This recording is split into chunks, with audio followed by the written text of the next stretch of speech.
Приветствую всех на канале Магия Песка.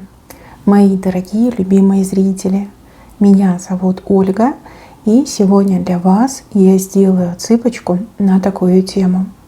Кто за вами следит, кто за вами наблюдает? Давайте посмотрим. Загадайте на себя, ни о ком не думайте, песочек все покажет сам. Я прошу высшие силы дать мне возможность ответить на все ваши вопросы и послать для вас только лишь самую важную, нужную и полезную информацию.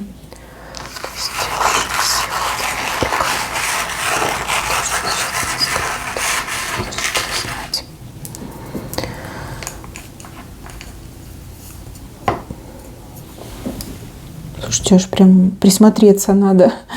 Я такого давно не видела. Я такого давно не видела. Значит, мои хорошие, кто, вот сразу говорю, кто в отношениях, либо это начало отношений, либо вы уже в брачных отношениях и давно в браке, здесь вот как не то чтобы недоверие, но, скорее всего, какая-то ревность. Ревность. Тут прям мужчина видит вас своей птицей счастья и такой: никому не отдам, всех отгоню. Причем ему хочется отгонять не только мужчин от вас, но и женщин. Прям какая-то не ревность, чувство собственника. Вот, все сформулировала. Ну, ревность она другая, там кровь закипает. А тут прям моя прелесть, да, вот моя птичка счастья, никому не отдам. Пойдите все прочь. Да, не смотрите, не трогайте ее, она только для меня. Слушайте, ну какой-то вот прям, да, собственник. Это нехорошо, это нужно как-то немножко с этим разобраться. Если мужчина начинает ставить условия, что вот там с родственниками не общайся, с подружками не созванивайся, много времени там с кем-то не проводи, это уже прям тревожные звоночки. Он так сильно вас любит, и, знаете, вот его очень пугают мысли, что вы уйдете, либо вы кого-то другого выберете, да, вот что ему не хватает вашего внимания, все поняла. Сильно любит, не хватает внимания, отсюда идет это чувство собственничества. Нет бы там с вами поговорить, там придумать какой-то интересный досуг, времяпрепровождение, чем-то вас заинтересовать. Мужчина решил пойти по другому пути, просто вас ограничивать. Он, кстати, либо уже начинает вам истерики закатывать, там типа слишком много с подружками общаешься, слишком там долго с мамой со своей время проводишь, там, либо еще он там с детьми, либо начнет. Вот это уже, как бы, знаете, прям совсем нехорошо. Да, любит, да, дорожит, да, ценит, но ему вас не хватает, понимаете, времени с вами не хватает, эмоций не хватает, чувства нужности, да, или как правильно сказать, да, он считает, что он как лишний в вашей жизни. Ну да, тот, кто с вами кольцом связан, вы для него звезда. Ох, еще и горы. Слушайте, ну честно, да, вы его звезда, вы его женщина, жизнь, дыхание, кислород, вселенная, как хотите, так и называйте. Но вы к нему холодны. Либо он это воспринимает с вашей стороны как холод. Вот недостаточно близости, недостаточно время проведенного вместе, там, за общением, за каким-то совместным времяпрепровождением. Вот недостаточно. Из-за этого возникают эти горы. А все это влияет на ваш дом, на ваше сердце, на вашу жизнь вместе с ним. Кто в паре, кто замужем, обратите внимание на своего этого супруга, парня. Дайте ему почувствовать, что он важный человек, что вы его любите, что он вам нужен, что вы ни на кого его не променяете, что бы там ни было, он для вас, там, не знаю, на первом месте. Ну, хотя бы дайте ему это почувствовать, да. Пусть это будет не совсем так, но дайте ему это почувствовать. Любит вас очень сильно, и вот это чувство собственника, оно просто буквально там бурлит у него, да, нарастает очень сильно. Хочется вас ограничивать, хочется вас закрывать. Даже вот если вы вместе находитесь в квартире и вы не общаетесь, он уже как бы кайфует от того, что вы все-таки где-то рядом, одним воздухом с ним дышите. А когда вы свое внимание тратите на кого-то другого, там он видит, как вы с интересом общаетесь, там, не знаю, смеетесь, улыбаетесь, либо сочувствуете, вот у него вот это чувство собственника начинает очень сильно играть в одном месте. И из-за этого могут быть проблемы. Ну, если у вас есть возможность куда-то с ним съездить в ближайшее время, обязательно поезжайте. Но только так, чтобы вы были вдвоем, чтобы он прям успокоился. Да? Если нет такой возможности, ну тогда семейная психотерапия тоже хороший выход, но опять же денег стоит. Но надо вам как-то это обыграть, надо вам как-то поменять расписание, либо, возможно, не при нем что-то делать, да, чтобы ему спокойнее было. А вообще лучше, конечно, вот разговорами, убеждениями доводить мужчину до нужного состояния, объяснять, что вот я тебя выбрала, я тебе доверяю, мне с тобой хорошо, либо мы с тобой уже столько времени вместе, да, что ты тут начинаешь, куда я денусь, да, какие-то такие вещи нужно делать. Потому что мне не очень нравится то, что я вижу, у мужчины желание посадить вас в клетку. То есть он понимает, да, что идти с миром бороться это прям не вариант, это и тяжело, и не получится. А вот вас в клетку посадить, вот он это видит прям таким спасительным вариантом, что может очень негативно сказаться на вашей семейной атмосфере и на том, что происходит в вашей семье, в вашем доме. Понимаете, там условия всякие вам начнут диктовать и прочее, прочее. Оно вам надо, оно вам не надо. Пока вы только лишь в начале этого всего, лучше от этого уйти. Это для тех, кто замужем и в паре, потому что идет информация именно для вас. Возможно, у вас будет всего лишь одна девушка, но тем не менее информация прям очень ярко пришла. Я аж глазам своим не поверила. Думаю, что за человек такой, да, следит так за вами. Ну да, это скорее всего ваш. Дальше, мои хорошие, за вами следит мужчина, с которым вы очень-очень-очень сильно поругались. Прям сильно-сильно, пресильно. Там скандал был, и все горшки были побиты. Мужчина, с которым вы давно не виделись, либо давно не общались. И мужчина, который демонстрирует картинку какой-то беззаботной, счастливой жизни. То есть он специально для вас эту картинку создает. Там может там, в соцсетях что-то там печатать, публиковать. Может и даже как-то общим знакомым, да, что-то сообщать, зная, что вам передадут. Мужчина, который типа король жизни, да, пуп земли, всего добился, там счастливый, живет свою лучшую жизнь. А на самом деле нет, он не живет свою лучшую жизнь, он имитирует это все. У него после того, как вы разругались и расстались, все очень сильно ухудшилось. И буквально вот такой спад жизни, который невозможно остановить. Он поначалу там пытался, боролся, но не там-то было, да. Все его усилия, они не только не принесли результат, они как будто бы ускорили проседание и падение. Этот мужчина связывает свою ситуацию с вами и думает, что у вас есть какие-то магические силы, да, которые против него работают. В принципе, если вот так вот прям, знаете, закрыть один глаз, то мужчина прав. Но это не про те магические силы речь. Речь идет здесь о том, что вы кого любите, тому удачу приносите. Тем, что вы там переживаете, сопереживаете, может, вы молитесь за людей, которых любите, помогаете, даете советы. Мне вот идет, что вы приносите, да, удачу тем, кого любите. Ну, либо своей удачей делитесь. Такое тоже возможно. Для себя не пользуетесь, зато другим раздаете. Ну, такая ваша энергетика, да, такой у вас профиль. Вот. А когда вы поссорились, понятно, что у вас негативные эмоции по отношению к этому мужчине, и плюс вы расстались. То есть никакой удачи больше нет и не будет. Вот. Возможно, вы его до сих пор вспоминаете каким-то очень таким резким словом, да. И если бы он вам попался, то живым бы не ушел, да. Ну, по крайней мере, вы бы ему все высказали. И удача закончилась, да. Скорее всего, у него от рождения не было особой удачи. Ну вот, пожинает свои плоды. Мужчина вас очень здорово обидел, зацепил и очень несправедливо к вам обращался, либо какое-то несправедливое отношение допустил. Понятно, что уже назад эти отношения не вернуть, вы категорически этого не хотите. И, возможно, вы ему так и сказали, что только попробуй, попадись мне. Вот. Он за вами следит, потому что он пытается понять, да, что это за магические силы, которые разрушили его жизнь. Ну, глупо не понимать, что это не так работает.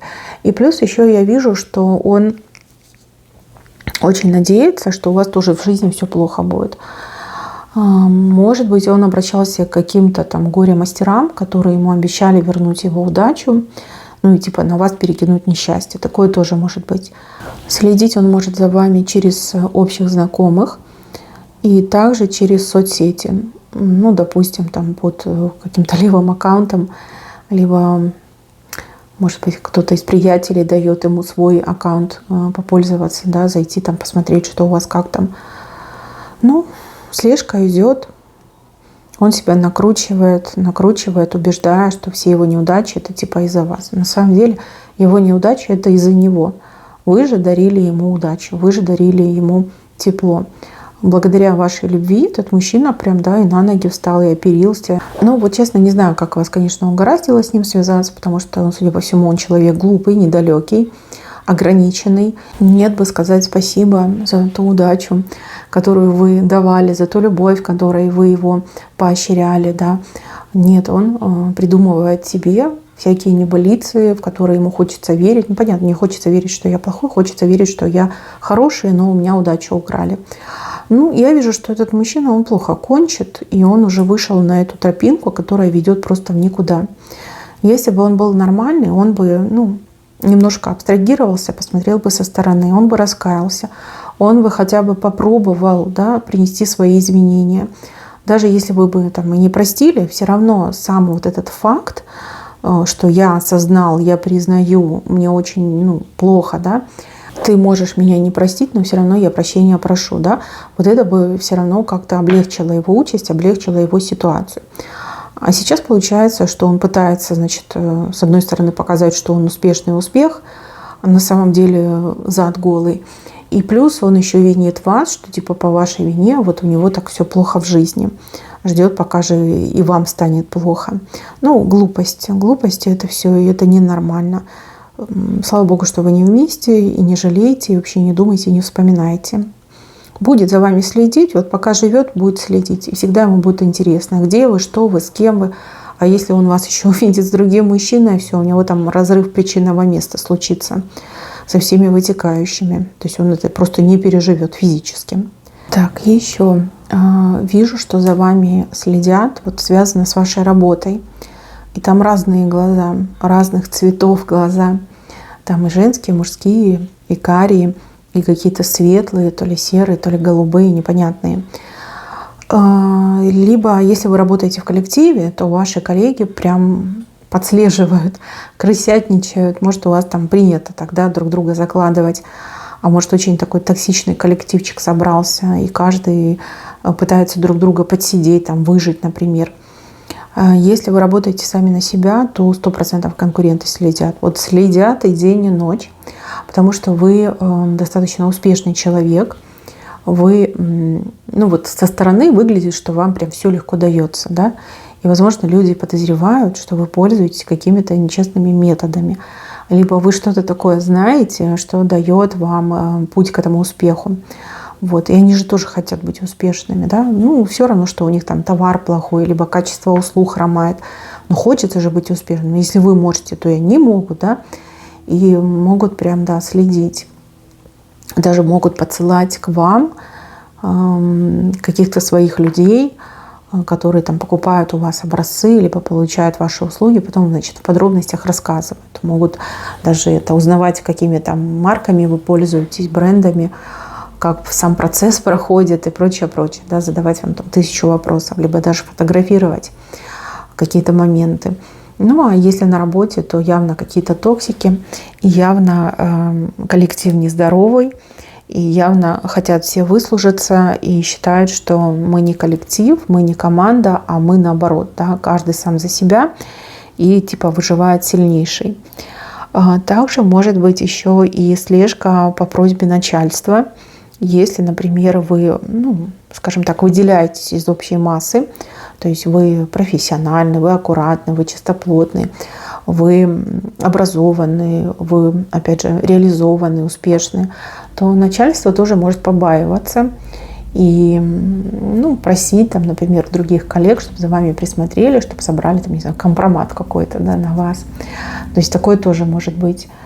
Боятся ли вам этих конкурентов, либо коллег? Ну нет, конечно, не боятся, ничего они вам не сделают, так как у вас у них 100% не получится, потому что надо вами родиться, да, чтобы так получалось. Ваше мастерство – это кропотливый труд, помноженный на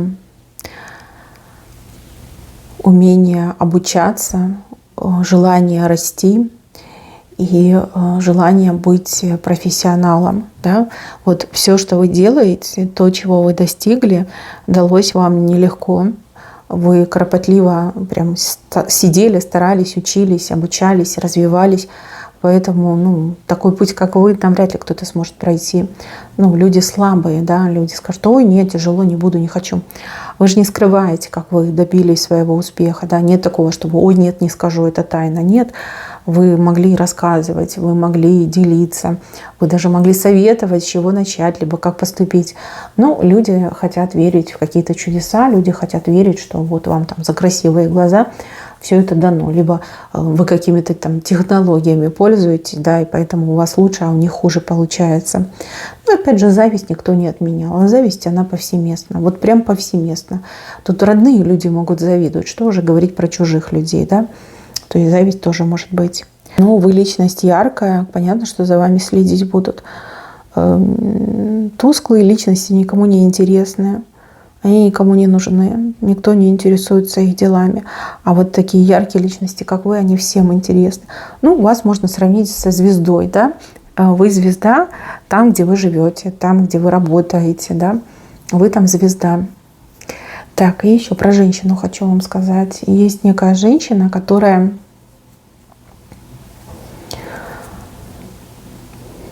ну вот вы ей нравитесь. Давайте так, да, вы ей нравитесь, она считает вас очень интересной, считает, что у вас очень много схожего. И вот этой женщине хотелось бы с вами как-то ну, сблизиться, да, подружиться. Но не хочется же навязываться, да, возможно, она там пыталась, куда-то вас там звала, приглашала, вы в силу там обстоятельств, занятости отказались, но тем не менее. Еще я вижу, что эта женщина, она очень часто вами вдохновляется.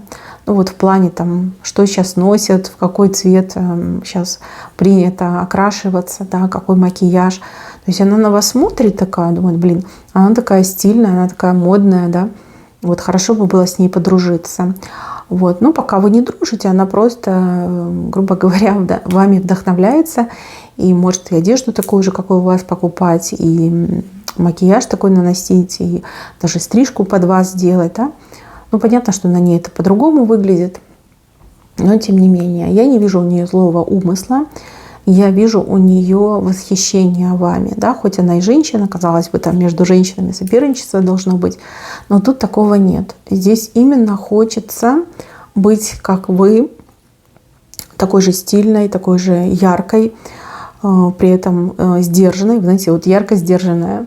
Ну, как я вижу, она еще будет делать шаги. И вот если вы подружитесь, вы ничего не проиграете. Наоборот, возможно, обретете действительно интересную подругу, с которой вы будете на одной волне. И которая вот не завидует, но восхищается вами. В принципе, неплохой вариант, да? Мои дорогие, на этом все. Берегите себя. Всем спасибо за внимание. Всем пока-пока.